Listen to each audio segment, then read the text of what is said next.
Yeah, we're now recording. Okay. So, hi. If you remember last time, we had all this data, right?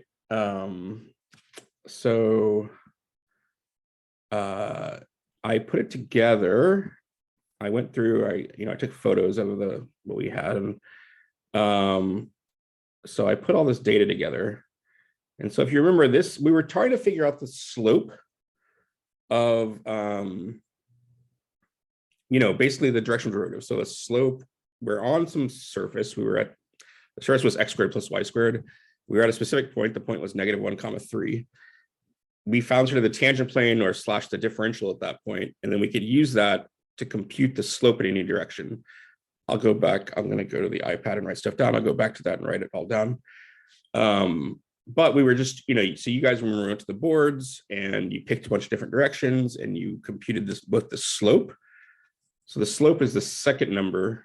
That was basically the change in z over the change in xy, right? And that's what the second number is. And the first number is the angle of the direction you picked, where the reference angle, the 0 degrees, is the positive x-axis. So all these angles are basically from -180 to 180, because like -180 is like the lower half, -180 to 0. Negative angles is the lower half of the plane, and 0 to 180 is the upper half of the plane. And just because I wanted to see like how does the slope change with angle? You're kind of pointing in different directions. You're kind of on the side of a ramp. I'll try to hold up once later in class, I'll try to hold up this as like a ramp, and just, that's going to be hard with my background. But and think about like if you're on a ramp and you go in different directions. If you're on the side of a ramp and you go in different directions, are you going up? Are you going down? What's your slope? That's kind of what we're trying to analyze here. And specifically, if you change the angle, how does the slope change? And the angle of the direction that it's like a compass direction, right? So if you change the compass direction you're moving in, how does the slope change? And then, so I cleaned up all the data. I think I fixed a couple of weird points and fixed some of the angles. And if we plot it, so this will plot all this data. Basically, angle is on the x-axis or on the horizontal axis, and the slope is on the vertical axis. We get this. Let me make it bigger. And it's kind of amazing how perfectly it makes a nice like sine wave type curve, right? You guys see that? Yeah, if something technical is weird and you don't see something, then just let me know in the chat. But yeah, you get this nice perfect looking sine or cosine. I'm going to use cosine. And you can even fit the data. I can even make a cosine graph down here. So if I look at this data, the largest slope I see anywhere is this like 6.324. And I think there's a negative. Oh yeah, there's a negative 6.324 there. So that's the largest positive and negative slope I see. And hopefully that will make some sense of like, again, if you're on the side of a ramp, if you're on a ramp, there is a compass direction you can go that would be like straight up the ramp, right? Like if I would just want to like look around and I'm on the side of a ramp, like some directions I'll go up, some I'll go down. But if I turn and just go straight up the ramp, then that's the maximum rate I can go up or down, right? So if I go one way, I go up. And in fact, these angles are opposite angles. If you just think about it, this point's like down and a little to the right. If you think negative 90 degrees is straight down. And this point's up and it's more than 90 a little to the left. And in fact, these two angles, if you drop the minus sign, add up to 180 degrees. So they are opposite, or if you subtract 180 from this angle, you get this angle. So they're opposite directions. So we kind of have found the direction of like, okay, that's the direction straight up the ramp. And then this is the angle straight down the ramp. Does that make sense to people? I don't know. That's one thing about not being in class is like, I'll be like not be able to like gesture and make ramp in a way that you can see it, but hopefully that makes some sense. And in fact, so then there's this point here, which is kind of that's the highest point, the maximum slope. And then there's this point here, which is the maximum negative slope. And there's points where the slope is 0, sort of interesting. Like That's like if you're on the side of the ramp and you sort of just go left and right. You don't go up, you don't go straight up the ramp or straight down the ramp. You just move like horizontally from side to side on the ramp. And in fact, let's see, where was that? Like actually 18.4 degrees from, that's a little, 0 degrees is directly to the right. So that's a little up.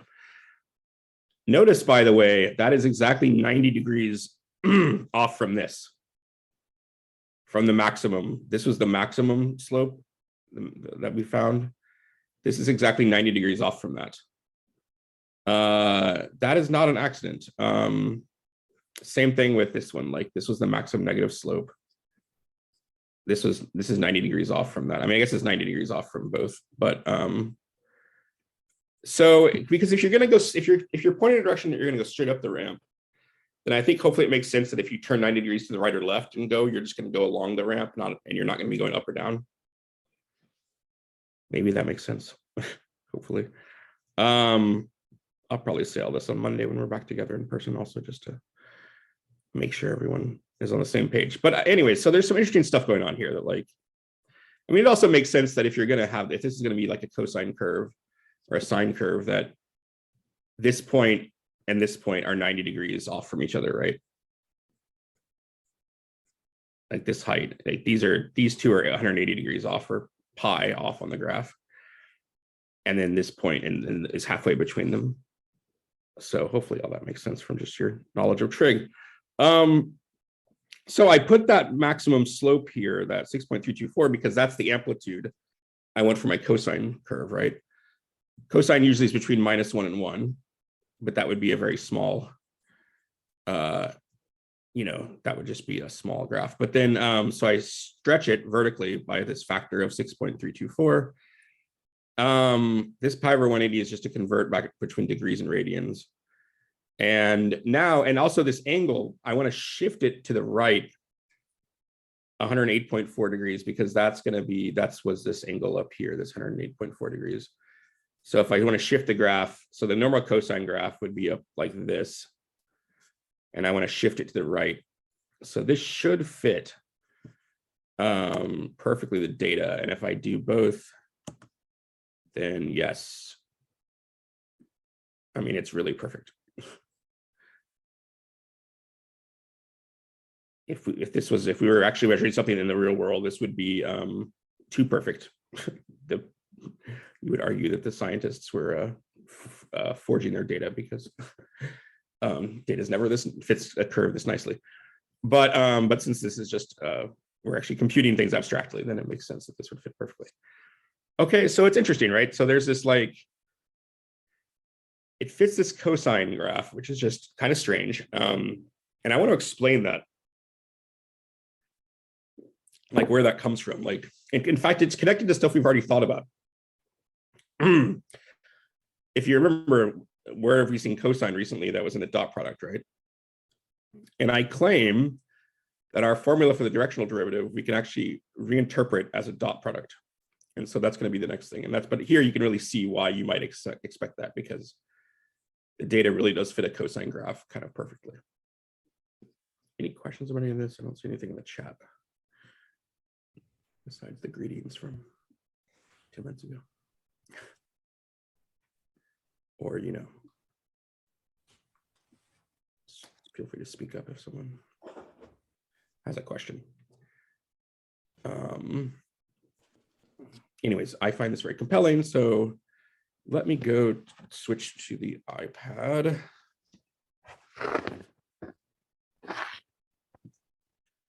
And try to start writing some stuff down. Here.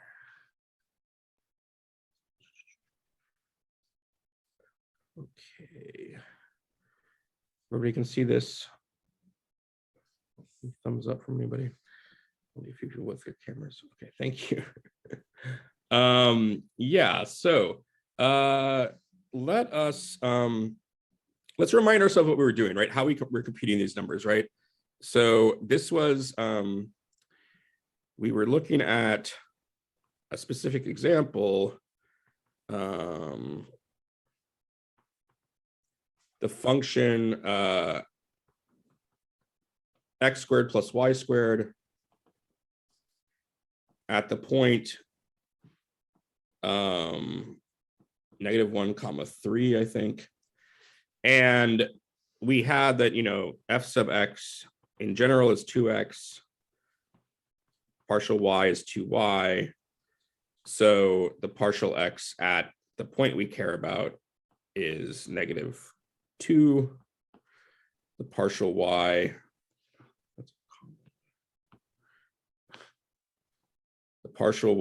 is 6. And we said, if we pick a direction,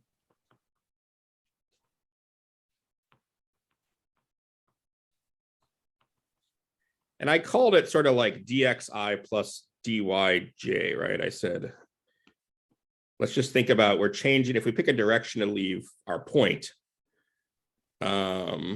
we can think of it as like a change in x and a change in y, right? A vector can always be thought of, I mean, a 2D vector can always be thought of as a change in x and a change in y.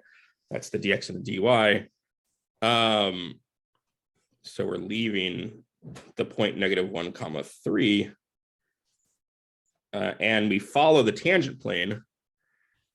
Or let's see, we can use the tangent plane or the differential.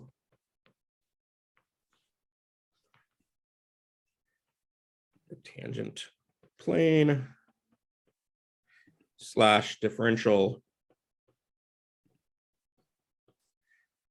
to find the slope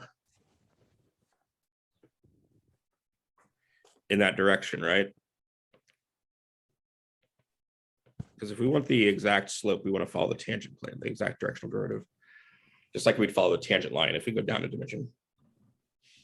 And what we said is like, it's basically the slope that is the rise over the run. And the rise is the change, the dz, and the run is it's really the change, it's really the magnitude of v. It's really like going, it's like basically, we just follow that vector. And, you know, it's like I mean, you could think of it as like the chain. Maybe I should just write something in words first. So it's the change in z, which is the vertical over the change in x and y.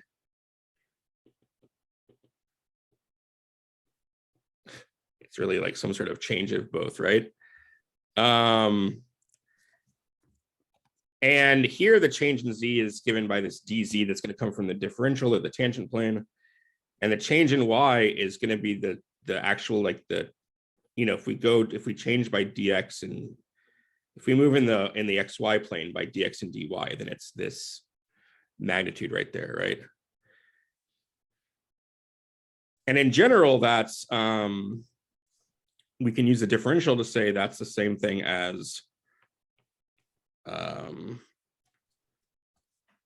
partial x times dx plus partial y times dy over the square root of dx squared plus dy squared. Oh my God, my handwriting is terrible. That's why I'm zooming in some to try to write a little more nicely. Dx squared plus dy squared, square root of that. Okay, so that's kind of our general formula for the directional derivative in that direction. And in our specific example, we actually plugged in, you know, we plugged in -2 for here and 6 for here. And that's how you guys were computing it, right? You were just basically picking a direction vector. You're picking a direction vector and then just plugging in dx and dy into this formula to find the slope. Yeah.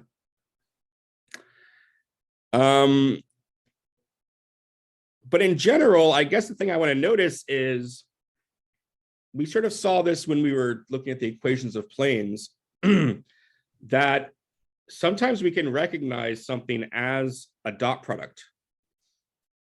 And if you look at this numerator for a second, you might go, oh, that actually looks like a dot product, right? And so let's actually do that. So the directional derivative, we could rewrite this. Like, so let's just notice. So notice.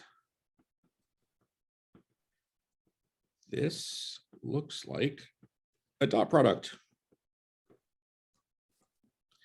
Anytime we have something times something plus something times something, we can think of that as like looking like a dot product, right?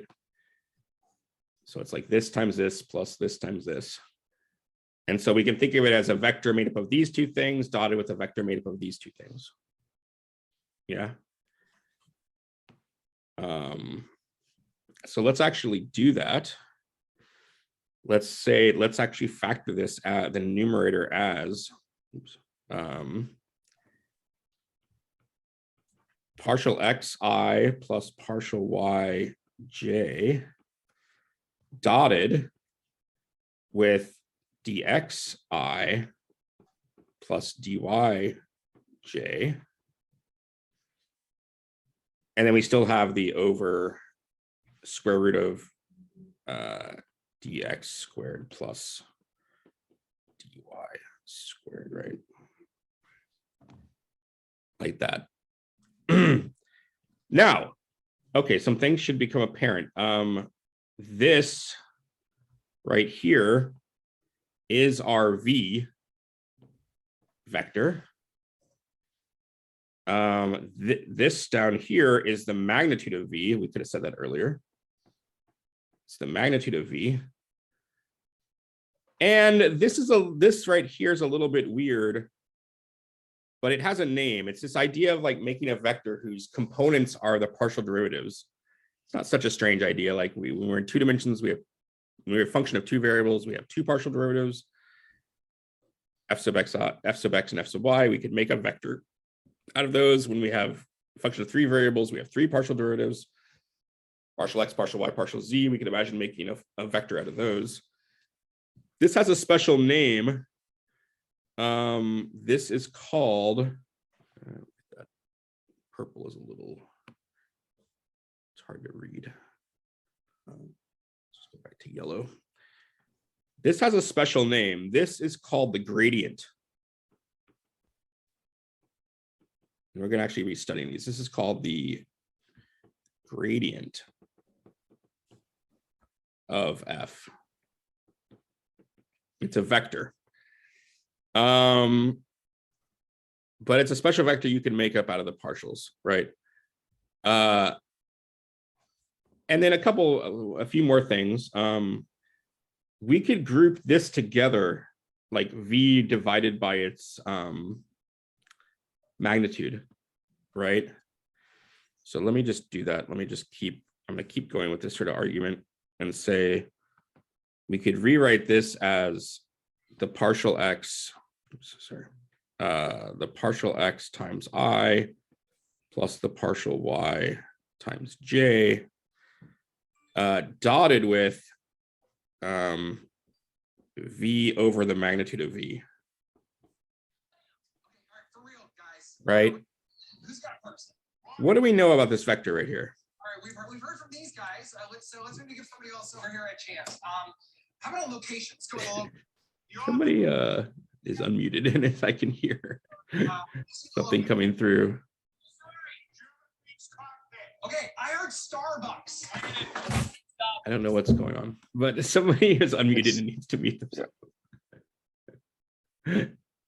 Okay, I'm hearing something about Starbucks coming through. All right. So yeah, what do we know about this vector right here? This vector. What do we do? What do we get when we take a vector and divide by its magnitude? Someone tell me in the chat or just speak up and say.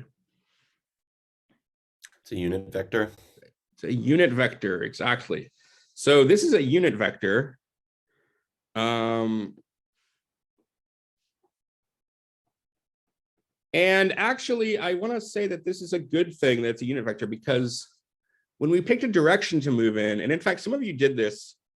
Some of you picked like the vector I plus j and said, let's move in that direction and compute the slope. And then another group picked 2i plus 2j. And so let's move in that direction and compute the slope. But the slope's the same, right? It should be the same, whether it's I plus j or 2i plus 2j or 5i plus 5j or, you know, something like that. So it's really the direction, the magnitude of the direction vector shouldn't matter. It's that thing again of like, we want to just pick pure, if we want to like think about a directional derivative, we want sort of pure direction. So that's actually a good thing to me, that somehow it doesn't depend on the specific magnitude. That if you pick a longer vector, you end up dividing by the magnitude of that vector anyways. So let's call that vector u. And so again, this is like the pure direction. Pure direction. Which is, that's why it's always nice to scale it. If you're just talking about a direction, it's always nice to scale to a unit vector. Okay, and then there's some notations for this guy on the left here. The gradient is written either as, so this is written as grad f, but you need a vector over, like a vector. You need to know it's a vector. Or sometimes it's written with this upside down triangle. So that's the thing we're going to use a lot, is this upside down triangle. But sometimes I'll just write grad f. You see both notations. And so this directional derivative, if we just trace this back, what we were doing, right? We had this kind of weird formula, but we've actually reinterpreted it as a dot product, and then we put the bottom, we grouped the bottom with this vector, and then made it just a unit vector. And then we've sort of written both these, but now notice what we get. We get, so just to sum up like what we figured out, so the directional derivative of f of xy at a point, I'll specify the point in a second, in the direction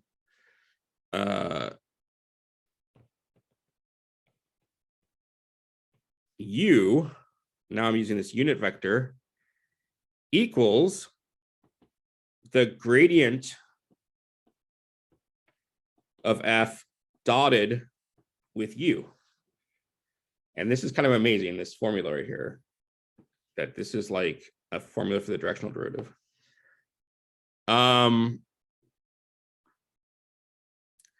Yeah, like in our example, but this is going to be the formula.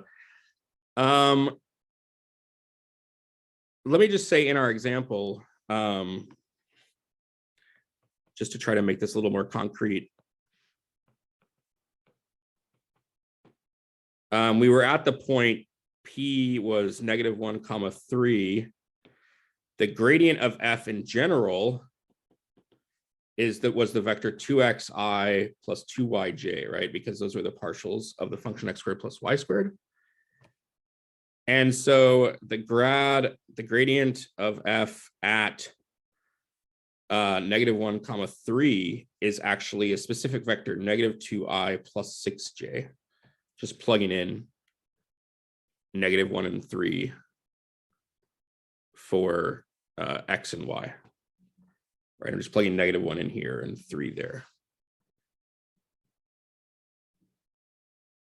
And that's basically what you did, is you computed, in a sense, what you did was you computed the dot product of this vector with the direction that you're wanting, but you were also dividing by the magnitude of the direction that you wanted to go in. So you were kind of doing a unit vector without realizing you were doing a unit vector, because you were dividing by the magnitude of the vector. And so if we pick a direction u, let's call that just u1i plus u2j, then the directional derivative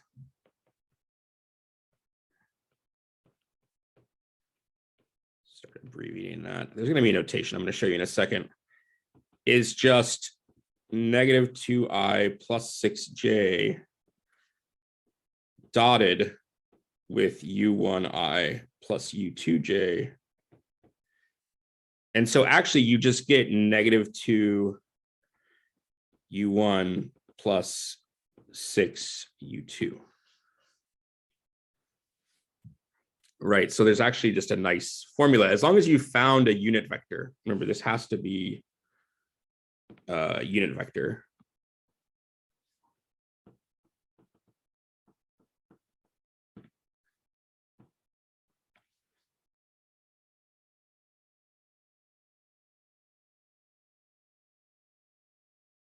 So that's kind of what you were doing. You were doing negative 2 times something plus 6 times something. It's just you were dividing by the magnitude, but we can sort of absorb that into the vector, into the u1 and the u2. In particular, though, so that's how you would compute if you pick a specific direction. But notice we can also use the geometric definition of the dot product. This is kind of the thing that I wanted to say that's kind of exciting, is that we can think of it very concretely as this algebraic dot product. But we can also think about this as equal to, right, this is the gradient of f at, yeah, this is the gradient. Well, this is the vector. Let me just write it again. This is the vector negative 2i plus 6j dotted with u.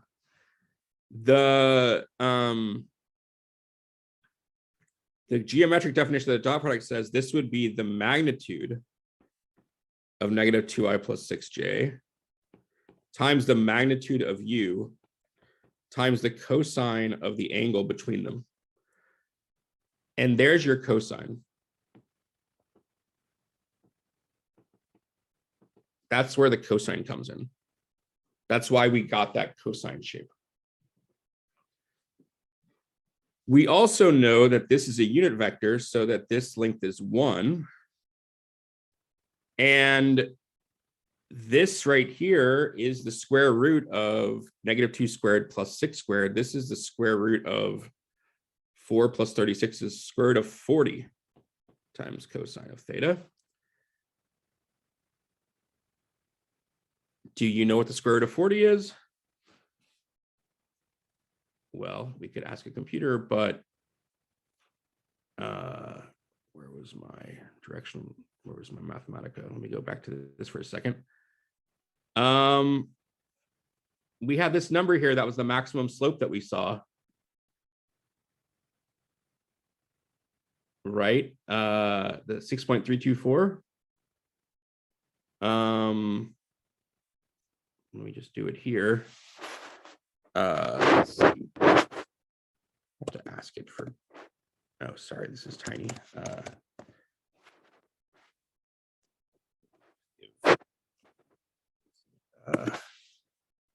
Nope, 4-digit accuracy. Let me call this bigger.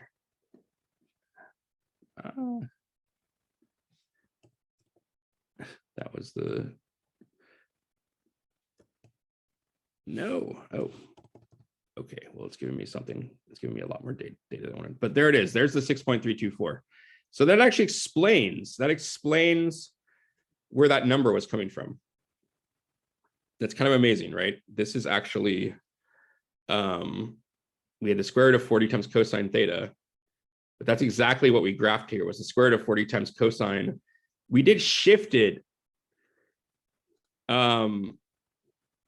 The angle that this made was, or the cosine graph that we had was with the angle with the positive x-axis. But the angle now that we're talking about is the angle with the vector. Like if you go back to the dot product, which I'll go back to in a second, it was the angle of that the unit direction, the u, made with this vector, this gradient vector. So let me go back to that. Sorry.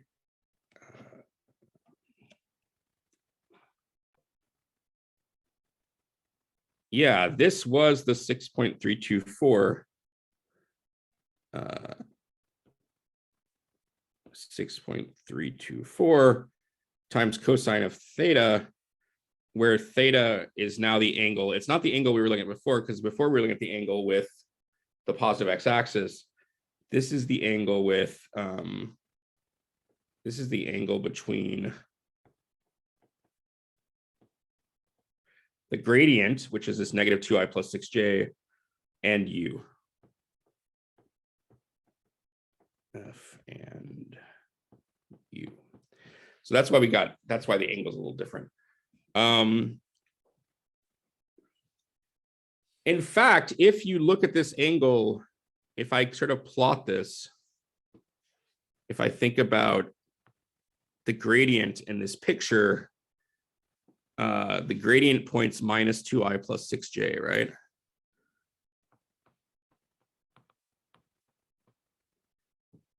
It's not too hard to find this angle right here. That's a different theta. Actually, I should say I shouldn't use theta, because let's just use alpha or something for this angle.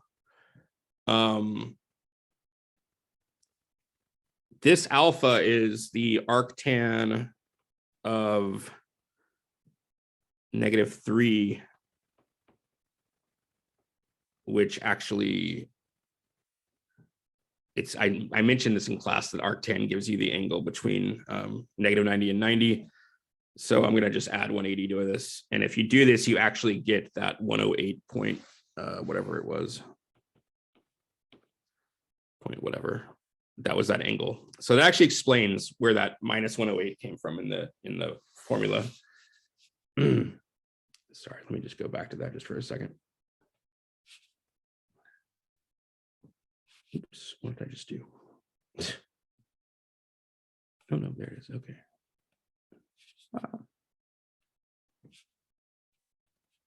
Yeah, this ended up being the angle, minus 108.4. I'll put that back on there. So that explains why we had to, that's the angle. The 108.4 is actually the angle. It's the angle right here. And that actually is the direction of the gradient vector. So it kind of all fits together. So I'll try to recap all this, because it's a lot of different stuff, a lot of different moving pieces. But it's cool. It's basically saying that, instead of having to do, we do have to do all this computation, but what you do is the most important thing at every point is this thing called the gradient vector. And if you compute that, then you can compute the directional derivative in any direction. So let me write some of this down just to be a little more clear.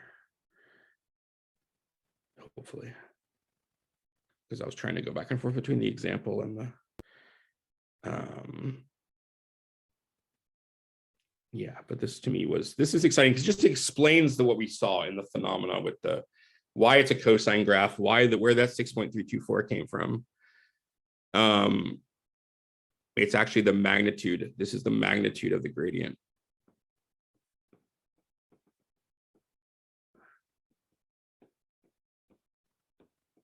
At that point, we're at the point, the gradient at the point, -1, 3.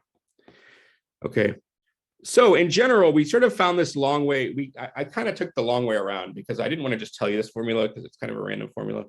I wanted us to compute these slopes kind of naturally following the tangent plane, and then sort of discover that there was this nice formula in there. So to sum up what we've done,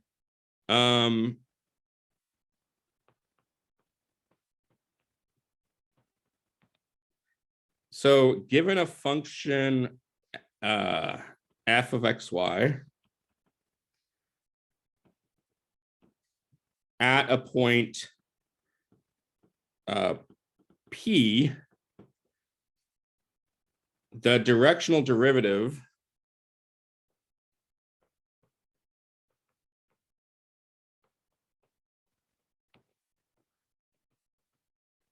of f at P in the direction u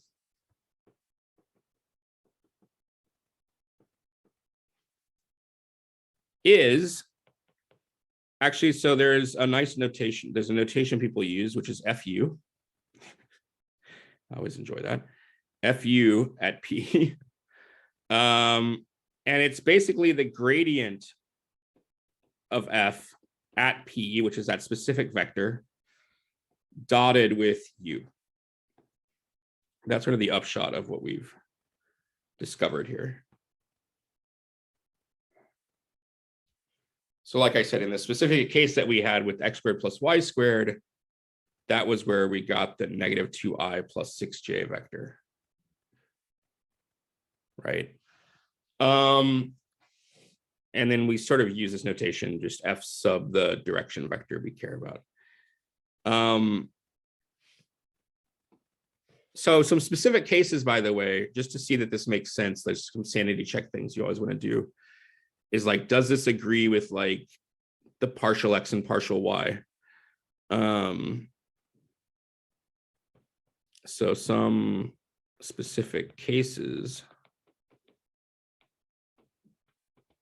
What about like u equals I? That's a direction vector, right? That's a unit vector. That's the 1, 0 vector, right? That's the 1i plus 0j direction. Well, in that case, f sub I at P is, now the gradient is the partial x plus the partial y, right? It's the partial x at P I plus the partial y at P J,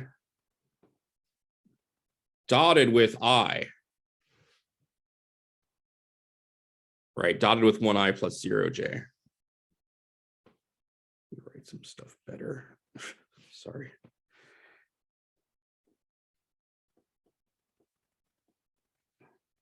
You know, in our example, this number was -2 and this number was 6, right? It's just basically the partial x and the partial y at our point. What happens with you when you dot with I, right? We can think of this as 1i plus 0j.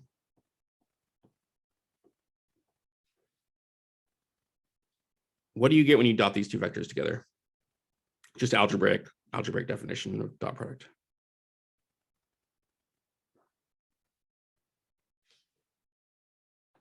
Someone tell me.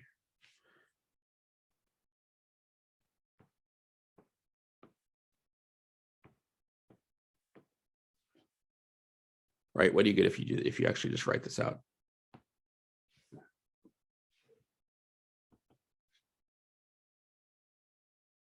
It's just f sub x p vector I. Yeah, it's just the partial x at this point. Right. Sorry, so many parentheses. Equals partial x. In other words, the directional derivative in the I direction actually is the partial x, which is what it should be, right? So, i.e., let me just say i.e., f sub I equals f sub x. And so, which is what it should be. And similarly, f sub j would equal f sub y. Right. So we don't usually talk about f sub I and f sub j. We just say f sub x and f sub y. We just say partial x, partial y. But hopefully that's somewhat compelling that it's like, oh, okay, that's actually it agrees with the directions. The two directions we already knew were we knew the directional derivative in the I direction. That's just the partial x. We knew the directional derivative in the j direction. That's just the partial y. And this definition actually agrees with those. But the big thing is what up here is that in general, if you just wanted to compute, that's how you would do it. You would just dot. You would just literally take the dot product. Right. And so, okay. So that's the first thing. And you could go back and compute all the data from this if you wanted, using this vector -2i plus 6j and then using the direction you would get all the same data basically. Now, the other thing is this gradient vector. What is this? So there's this, we can actually see that it sort of means something important here. We actually saw the direction of the gradient vector, like up in this example here. This direction was the direction where the slope was maximal. Right? Like that was the direction where the slope was that 6.234, because theta is 0 in that case, right? It's the same direction as that. And so the gradient is actually meaningful. Geometrically, it's meaningful. And I want to talk about that. So we've got about 10 minutes left. So the gradient is geometrically meaningful. My handwriting is particularly bad today, but hopefully you can still read what I'm saying. So we just basically said that the partial, the directional derivative, I'm just gonna drop the p's for a minute just to like, it just gets kind of unwieldy when you write all the p's in. So this is the gradient of f dotted with u, which we saw is actually the magnitude of the gradient times the magnitude of u, but that was 1, times the cosine of the angle in between, right? And remember theta, like I said, I mean, I think I wrote this already, but theta is the angle between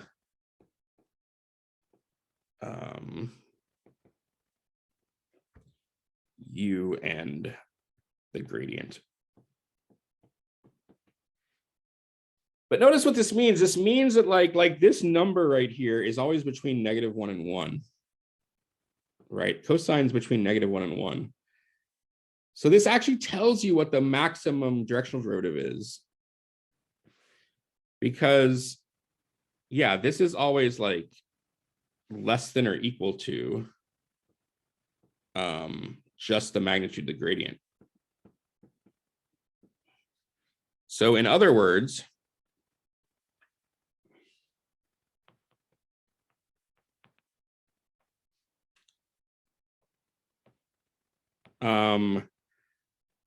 the maximum directional derivative, the maximum slope you can achieve,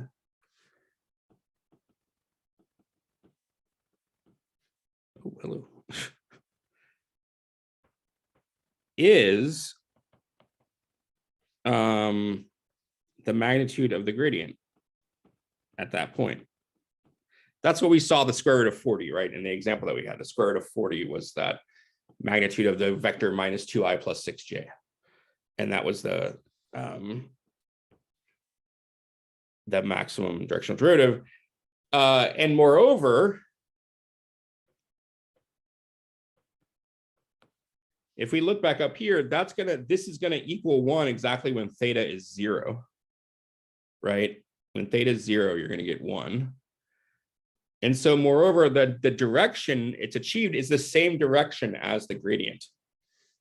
The direction of this maximal increase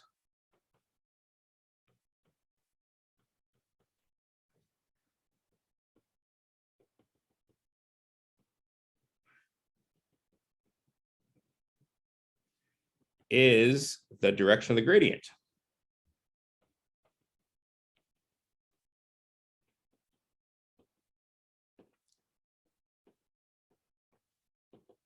Because it's when theta is 0, like when you basically want u to point in the same direction as the gradient. And so if you go back to the ramp picture, maybe I should, well, whoa, oh, Siri was responding to me for some reason. Sorry, I know people are probably still writing, but let me stop the share just for a second, just to try to show you this ramp, right? Here's a ramp. Oh my God, I'm gonna have to stop my, you're gonna see my blank white background instead. I'm just sitting in front of a blank wall. So here's your ramp, right? And you just think of this as the tangent plane at a point on a surface. Then there is a direction. There's all these directions you can go. So like I could go straight up the ramp. I can go, if I go in this direction, like directly into the ramp, you're going straight up. If I go sort of this way, I'm not going up or down. So my directional derivative is 0. If I go this way, that's the maximum directional derivative. If I go at some angle, it's probably hard to see, but if I go at some angle, I'm going to go up the ramp at some angle, at some, but like the key thing is it's almost like you have a plane and there's two things you want to know about this plane. You want to know how tilted it is. Is it pretty shallow or is it tilted a lot? You also want to know how it's oriented in space, right? Those two things will kind of determine the plane. And what the gradient is telling us is that if we go in this direction, the direction straight up the ramp, that's the direction of the gradient vector. And moreover, so that tells us the orientation of the plane, like how the plane is oriented in space this way. Moreover, the magnitude of the gradient tells us how steep the ramp is, because that's the maximum directional derivative, right? Like the maximum was 6, which is pretty steep. Slope 6 is pretty steep. So this ramp is probably pretty steep. But if it had been slope 1, if the magnitude of the gradient had been 1, then the ramp would be like at a 45-degree angle, right? Or if it had been less than 1, it would be shallower. And so it's the magnitude of the gradient tells us the tilt, and the direction of the gradient tells us the orientation. So, sorry, I hope that made any sense at all. It's always hard to tell over Zoom. Let me go back to the iPad and try to write some of that down.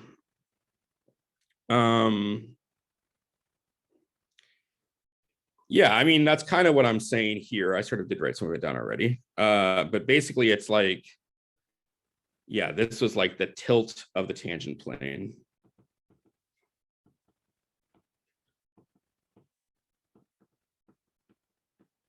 And this is like the orientation of the tangent plane. So the gradient vector, that's why it's an important vector. It's like at any point on any surface, you just take the partials and plug in the point, and you get a specific vector, and that vector tells you a lot about what the tangent plane is doing at that point. Okay, so and remember, vectors always have magnitude and direction. And so the fact that the magnitude and the direction both tell you things qualitatively about the surface at that point is both important and kind of cool that they're both useful. Okay. So those are the things to keep in mind. Basically, it's like we've got the gradient, and I'll recap this probably. There's another picture I could show you. Actually, maybe I'll go and show you that picture. But the big thing to keep in mind is like this formula. This formula for the directional derivative is very important, and it means it's easy to compute because you can just literally multiply. You can just literally do the algebraic definition, right? That's what we were doing up here, was just sort of saying, oh, it's just the gradient dot, the gradient dot the direction. Algebraically, that's easy. Geometrically, using the geometric interpretation, it tells us information. But if you actually wanted to compute a directional derivative, you would just do that. So that's the important thing to keep in mind, is like this formula. And then what the gradient means is very important. And like I said, I'll recap all that on Monday just because we are over Zoom. But let me show you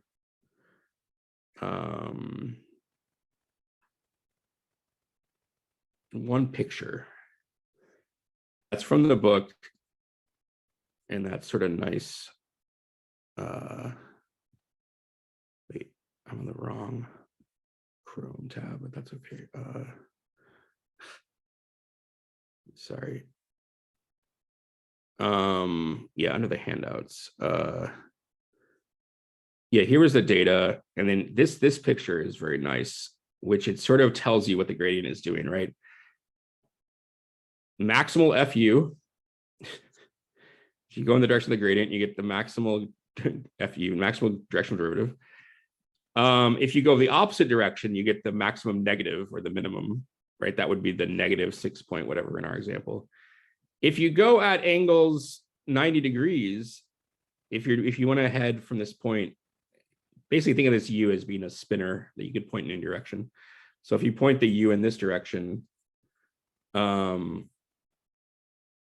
that would be like going along the ramp, but not going up or down it, right? This direction is the direction to go max, like fastest up the ramp.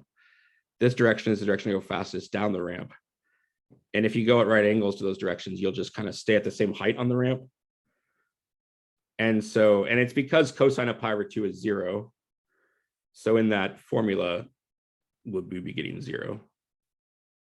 Okay, so this is an important picture. Again, I will show this at the beginning of class on Monday and rewrite and write some of this stuff down again, just to make sure we're on the same page, because it's definitely it's an important concept, and it kind of reveals everything about how all this stuff works. So the gradient is super important. Okay, guys, how are we doing? We feeling okay?